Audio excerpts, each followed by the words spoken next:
دورنا حامی آموزش کودک و نوجوان شما را به دیدن این برنامه دعوت می‌کند.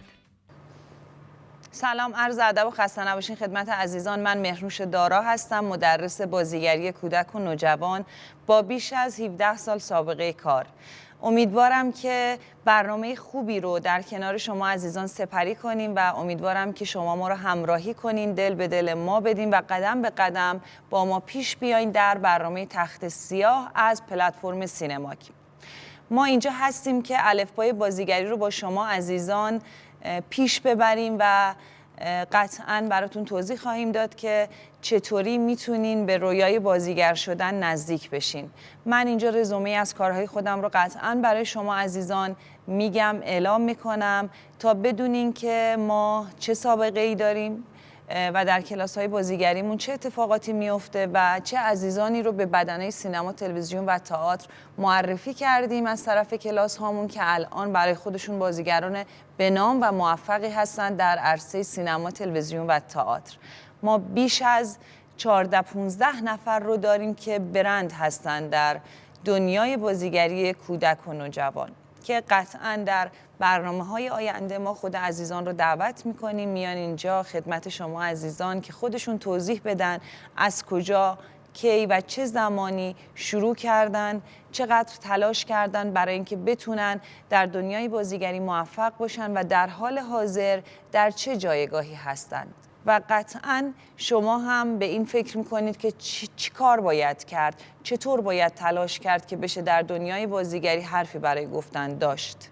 من با شما عزیزان همراه میشم و دوستان من، همکاران من در برنامه تخت سیاه این هدف رو دارن که از سراسر ایران زمین عزیزان رو دعوت کنن که با ما گام به گام پیش بیان برای اینکه نزدیک بشن به رویای به ظاهر دست نیافتنی بازیگری.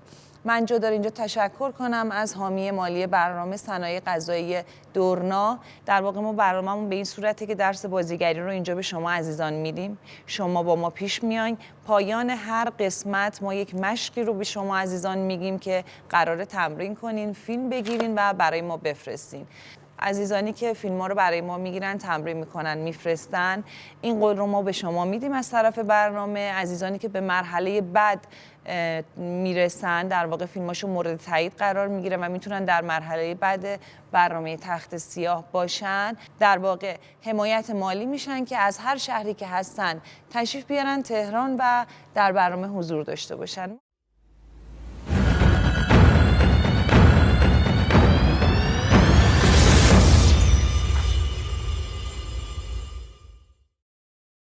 ما اینجا درس هایی که در رابطه با بازیگر شدن هست رو به شما عزیزان میگیم. شروع میکنیم توضیح دادن. بچه‌هایی که تازه شروع کردن رو دعوت میکنیم، باشون تمرین میکنیم اینجا که شما هم به صورت تئوری که دارین درس ها رو میشنوین دریافت میکنین، هم به صورت عملی ببینین که چطور باید با بچه‌های کوچیک تمرین کرد یا شما عزیزان که نوجوان به بالا هستین. در واقع ما محدودیت سنی نداریم، از 1.5 سال به بالا هر عزیزی که علاقه‌مند به بازیگری هست میتونه قدم به قدم با برنامه ما پیش بیاد، تمرینات رو انجام بده و درس ها رو طبق همون روند انجام بده و برای ما فیلم بگیره و بفرسته. حالا با هم دیگه بریم یک مروری بکنیم. عزیزان من یک سری ویدیو برای شما آماده کردن، بریم ببینیم، برمیگردیم با هم شروع میکنیم، قدم به قدم پیش میریم برای آموختن بازیگری. خواهش میکنم البته که برنامه ما رو میتونین تکرار کنین، ببینین، ولی خواهش میکنم اگر نیاز هست یک قلم و کاغذ کنارتون باشه یا با دقت هرچه تمامتر شما خانواده های عزیز بیاین بشینین در کنار بچه ها پا به پای برنامه ما که بدونین با بچه ها باید چطور تمرین کرد و چطور میشه بازیگری رو آموخت. امیدوارم برنامه ما بتونه به شما عزیزانی که استعدادشو دارین، توانمندین ولی شرایطش رو به هر دلیلی ندارین که در کلاس‌های بازیگری شرکت کنین، ما و همکارانم داریم این شرایط رو، این فرصت رو برای شما مهیا میکنیم که بتونین به آرزوهاتون برسین. بریم با هم یک ویدیویی رو ببینیم و برمیگردیم شروع میکنیم برای آموزش درس بازیگری برای رنج سنی کودک و نوجوان. من مهنوش دارا، مدرس بازیگری کودک و نوجوان از شما دعوت میکنم با ما همراه باشید در برنامه تخت سیاه از پلتفرم سینماک.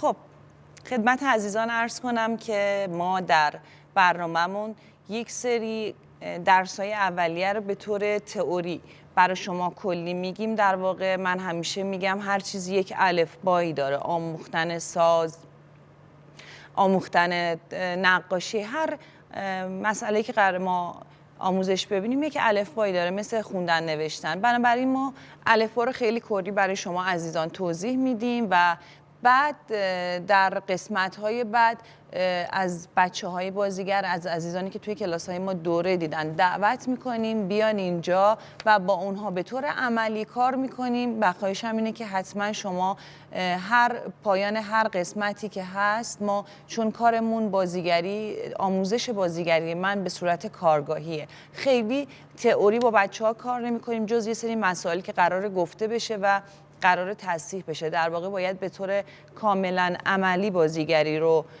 تمرین کرد و دریافت کرد. بنابراین ما از عزیزانی که تازه شروع کردن، عزیزانی که پیشرفته هستن دعوت میکنیم تشریف بیارن اینجا، باشون کار میکنیم. شما هم قدم به قدم با ما پیش بیان. پایان هر قسمت از برنامه تخت سیاه ما یک مشقی برای شما عزیزان میدیم طبق چیزایی که درس دادیم، مثلا به اندازه‌ای که به شما درس دادیم. در واقع مثلا این بچه‌ها کلاس اولن، ما به اندازه همون کلاس اولی که از بازیگری میدونن یک درسی رو، یک مشقی رو به شما میدیم. شما محبت میکنین، تمرین میکنین، برای ما فیلم میگیرین و میفرستین.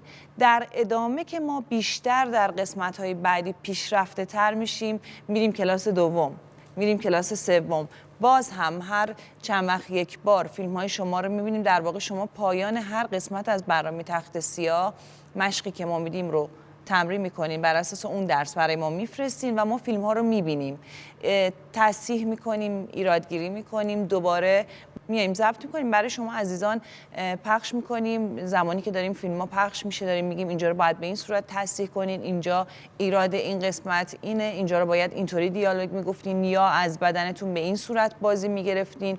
فیلم ها رو میبینیم، هر 3 هفته یک بار اعلام میکنیم. دوباره عزیزان پیشرفته تر که شدن دوباره تمرین میکنن، فیلم میگیرن برای ما میفرستن و ما مجدد همین روند رو ادامه میدیم. نمیگیم فقط قسمت اول فیلم های شما عزیزان رو میبینیم و بعد رهاتون میکنیم، نه، همونطور که شما ما رو پیگیری کنیم برای ما فیلم بفرستین، درس ها رو پیشرفته تر بشین، آموزش ببینین، ما هم قدم به قدم با شما پیش میایم. منتظر فیلم های شما هستیم از سراسر ایران زمین، با هر گویش و لهجه و زبانی ما منتظریم که فیلم های شما عزیزان به دست ما برسه. من یه خواهشی ازتون دارم، شاید در فامیل، همسایگی یا یک مسیر رو هر روز از اونجا عبور میکنید، عزیزی رو میبینید در هر رنج سنی توانش رو داره، مستعده، میدونین که میتونه آینده خودش رو تضمین کنه اگر بیاد توی دنیای بازیگری، چون بچه بسیار مستعدیه، دوستی هست در هر سنی توانش رو داره. خواهش میکنم اگر شرایطش رو نداره، شما دوست عزیزم،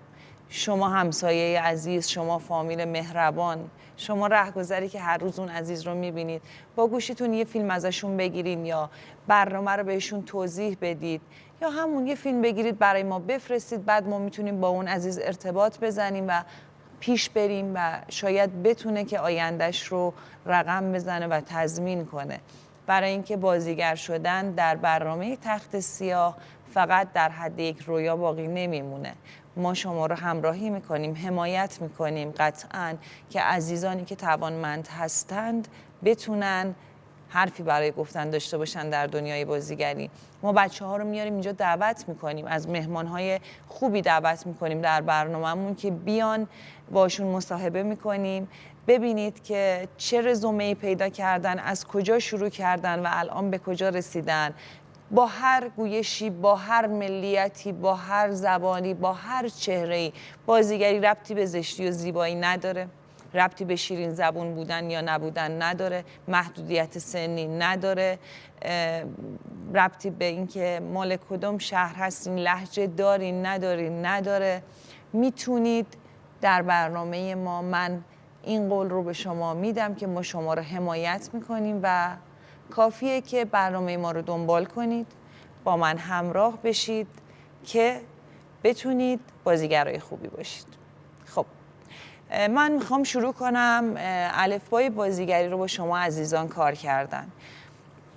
قطعا اگر حالا عزیزانی هستن که من رو میشناسن، حالا از طریق اینستاگرام با ما در ارتباط هستن یا توی مصاحبه ها توی گوگل دیدن بچهای ما کجا کار کردن، عزیزانی هم هستن که قطعا من رو نمیشناسن ولی در برنامه هر چقدر که با ما همراه باشید رزومه کاری ما رو متوجه میشید.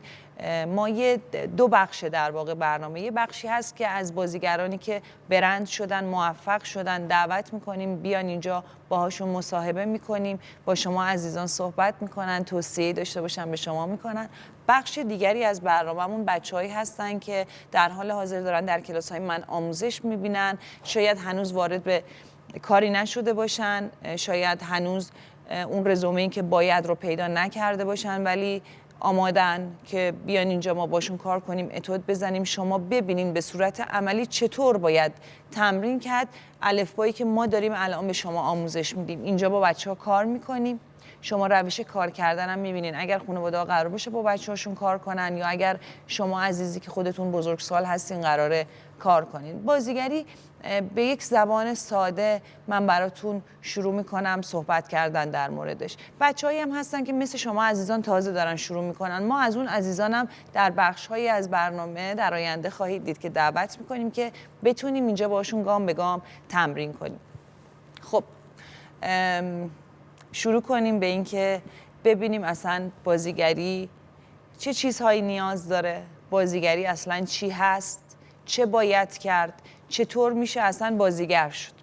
ما یک الفبایی در بازیگری داریم که اون رو من دونه دونه براتون میگم. بازیگری یک سری ابزار داره مثل هر کار دیگه‌ای، مثل نقاشی، قلمو، رنگ، مداد رنگی، مثل ورزش که دمبل و نمیدونم وزن و اینها، مثل ساز زدن که همون ساز میشه ابزار شما. بازیگری یک حسن خیلی بزرگی که داره در این بخش اولیه من به شما بگم، ابزار یک بازیگر همیشه همراهشه.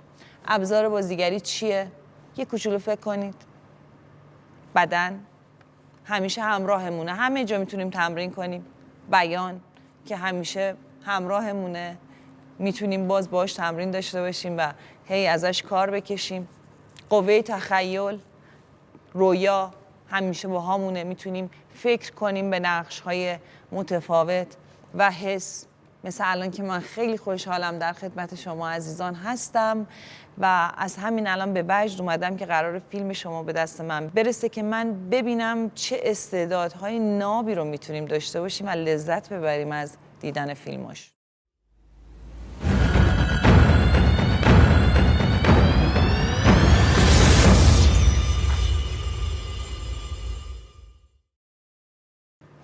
خب ما باید یاد بگیریم که این ابزار بازیگری رو مدیریت کنیم. حالا من بهتون میگم که چطور باید این ابزار رو مدیریت کرد. مثل یک عروسک گردانی که داره عروسک گردانی میکنه رو صحنه، هدایتش میکنه، همراهیش میکنه، شما هم باید به عنوان یک بازیگر یاد بگیرید این ابزار بازیگری رو مدیریت کنید، کاملا تحت نظر خودتون باشه. چه افکارتون، چه بیانتون، چه حستون، چه میمیک صورتتون، چه ذهنتون. بنابراین مدیریت کردنم بخش مهمی از بازیگریه که خیلی مهمه. و بخش دیگری از بازیگری اینه که ما بتونیم حسمون رو تربیت کنیم، ابزار بازیگریمون رو تربیت کنیم. حالا این رو هم ما در بخش‌های بعد میبینیم که چطور باید این کار رو بکنیم. بنابراین شد ابزار بازیگری، مدیریت کردن حس، تربیت کردن ابزار بازیگری، مدیریت کردن خود فرد به عنوان یک بازیگر. ما زمانی که قرار حسا رو تمرین کنیم و به عنوان یک بازیگر از حسامون استفاده کنیم که بتونیم به طور کاملا دقیق و درستی هر نقشی رو اجرا کنیم. میایم اول از همه من فردیم که اومدم بازیگری رو یاد بگیرم. در زندگی شخصی ما اتفاقاتی برامون پیش اومده که میتونم نام ببرم هممون حسای ناراحتی، درد، عصبانیت، گریه، ترس رو در لول‌های مختلف و اندازه و شرایط‌های مختلف ما تجربه کردیم. بنابراین میایم به عنوان یک بازیگر که یک زندگی شخصی داریم، من مهرنوش دارا زندگی خودم رو دارم، قرار نقش مثلا سبانامی رو بازی کنم که یه سری شخصیت‌ها و شرایط خاص زندگی خودش رو داره. من از زندگی شخصی خودم به عنوان مهرنوش دارا میرم سراغ بایگانی حسام، بایگانی احساساتم، بایگانی و مرور اتفاقاتی که برای من افتاده یا برای نزدیکانم افتاده که دیدمش. از اون حسا، از اون بایگانی کمک میگیرم که بیارمش در راستای بازیگری، بتونم ولومش رو کم و زیاد کنم. پس چی شد؟ قدم بعدی اینه که ما به عنوان یک بازیگر باید از بایگانی حسای زندگی شخصیمون استفاده کنیم. ما یک زندگی شخصی داریم، یک زندگی که قراره به عنوان یک بازیگر حرفمون باشه، ادامهش بدیم. بنابراین خیلی مهمه که از بایگانی حسامون استفاده کنیم و بعد شروع میکنیم تمریناتی که لازمه در رابطه با بازیگری رو انجام دادن. مرحله بعدی اینه که ما یک نقشی رو به ما بدن، بگن و شروع کنیم به بازی کردن. حالا این بخشای کلیه که من دارم ابزار رو، مدیریت کردن حس رو، چجوری از حسا استفاده کنیم رو میگم. این کلیه در بخشهای بعدی برنامه ما قطعا اینا رو به طور عملی با شما عزیزان کار میکنیم، با بچه ها اینجا کار میکنیم و شما هم با ما همراه میشید. من قرار نقش یک شخصی رو بازی کنم که داره راه میره، ساده، خیلی ساده. از شروع اصلا ما نباید سخت بگیریم در بازیگری. اول باید یک شناختی نسبت به شرایط خود بازی پیدا کنیم و این رو هم بگم در ادامه ما اگر قرار بازیگری رو ادامه بدیم، بچه‌های نوجوان به هر حال خانواده ها درگیر میشن، بچه‌های خردسال ببخشید، از رنج سنی 2 سال تا شاید 14-15 سال حتی گاهن برای سر فیلم برداری رفتن خانواده هم درگیر میشن. بنابراین ما یه بخش آموزشی هم داریم برای خانواده ها که بدونن وقتی دوست دارن بچه ها رو بیارن تو این حرفه دیده بشن، خیلی ریاضت باید خود خانواده بکشه. حالا بچه ها معمولا رنج سنی کودکان همه چیز رو به بازی میگیرن. بنابراین یه بخشی هم داریم که مسائل مهم ولی اخلاقی و حرفه‌ای کاریه که هم باید خانواده ها آموزش ببینن، هم خود بچه ها باید تربیت بشن در این مورد. من دارم راه میرم، پام میخوره، به یه جا درد میگیره ولی در حد معموله. من باید یاد بگیرم که حسم رو، درد رو که قبلا تجربه کردم، سردرد گرفتیم، دندون درد گرفتیم، از بچگی تمام این حسا رو شناختیم و تجربهش کردیم دیگه. بنابراین خیلی مهمه که ما بدونیم به اندازه‌ای که ازمون خواسته میشه در اون لحظه باید بازی کنیم. حالا به خاطر اینکه من بتونم به طور دقیق در قسمت اول با شما عزیزان دیگه تئوریمون زیاد نشه بریم سراغ عملی، چون من خودم تمام نیتم برای این و تمام ذهنم برای اینه که صرفاً بازیگری کار عملیه. تئوری فقط یک سری چیزها رو باید بدونیم و بشنویم، یا جایی اگر برای بچهای بزرگسال برای نقشی نیاز به تحقیق بود اون زمان برن بخونن در موردش. بنابراین یک کار عملیه. مثل اینه که من دارم نجاری میکنم، بگم با این اره باید اینجوری کار کنی، اونجوری کار کنی، اونجوری کار کنی، حالا بیا برو کار کن. نمیشه دیگه. تا من به طور عملی بارها و بارها این رو تجربه نکنم حتی نمیتونم اره رو درست دستم بگیرم یا به عنوان یک نقاش قلمو رو. بازیگری هم جزئی از کارهاییه که هم من بهش میگم یک شغل هنری است، همین که صرفاً باید 99% عملی کار کرد.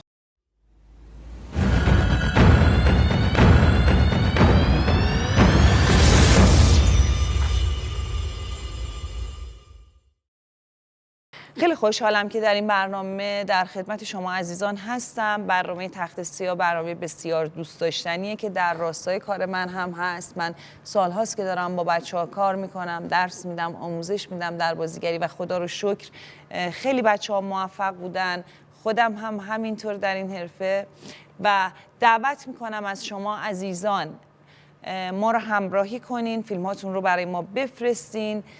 برنامه تخت سیاه برنامه‌ایه که من، همکارانم و حامی مالی برنامه به شما قول میدیم که حتما عزیزانی که توانش رو دارن، استعدادش رو دارن، از جای ایران زمین میتونن در این برنامه شرکت کنن و ما حمایتتون میکنیم. عزیزانی که حرفی برای گفتن توی این حرفه دارن حمایتتون میکنیم و قطعا میتونین لحظه به لحظه به بازیگر شدن نزدیک بشین.